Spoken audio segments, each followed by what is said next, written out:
Today we're looking at Ephesians chapter 5, verses 1 through 20. Please pause the video now and read through this portion. As we look at Ephesians 5, 1 through 20, it is important to take a look at the context of the place of the recipients, the town of Ephesus. Ephesus is located in what today is modern-day Turkey. It's on the far western end of the country, right across the sea from Greece. So due to its location, there are a number of places of influence that came into that region. So Ephesus for a time was under Persian rule, which came from the east, and for a time by proximity and power under Greek influence, and then in the time of Paul under the Roman influence of the whole Roman Empire over this region. Now Ephesus, I mentioned in brief in a previous video that it was a center point for commerce and entertainment and religious worship. More specifically, Ephesus had a number of temples set up to various gods, most of them Roman gods, but also an Egyptian god and some of the Greek influence as well in this. So people came from all over to worship their many gods, the polytheistic culture of their time. There's also a large stadium where they had gladiator fights and chariot races. There's a theater where people came for plays and music and performances. There were baths where they came for a social gathering, not to mention the cleanliness. There's a large library where they came for learning and education. There's a gymnasium. There's a philosophical school. There's a large agora, or a large open-air market where people came for trade and to buy and sell goods. So people came from all over.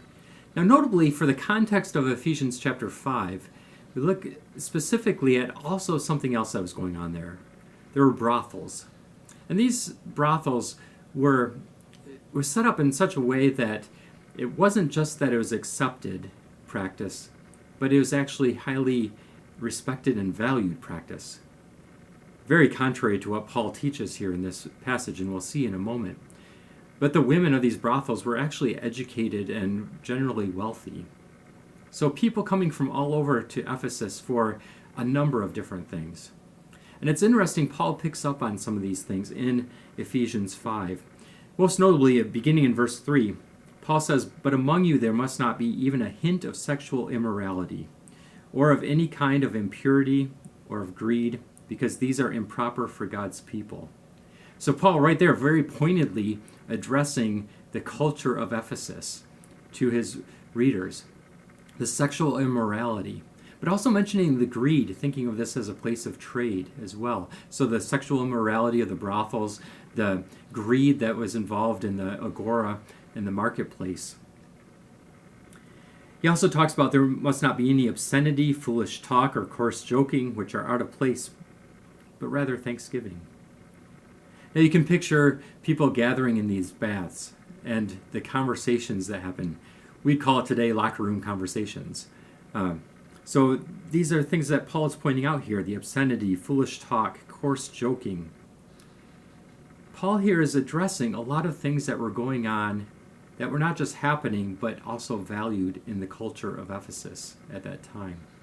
He refers to greed as idolatry, idol worship, and that too was going on in Ephesus.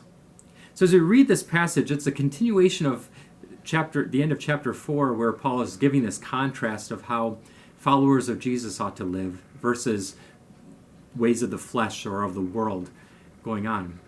But when he picks up specifically on what is going on in Ephesus, we see this contrast as more than just the good nature versus a sin nature. But Paul is calling the people to go against the grain of society, the grain of their culture. He's calling them to, in a sense, a good, healthy sort of rebellion. It's no longer living the way everyone else is living around you.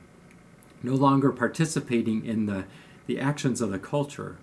So not just the sinful nature, which was addressed in chapter 4, but that is included for sure. But it's also living separately, living differently than the world around us. Now, to what extent we do that is been a point of debate and discussion throughout church history. We look at the Amish, seeing themselves as so set apart from the culture that it affects their dress and behavior and many, many, many things.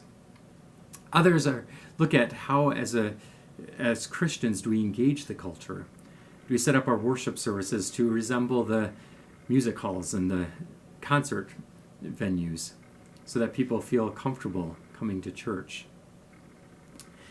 Here, Paul, looking at the behavior, calls us to a separateness from the world, a different way to approach things.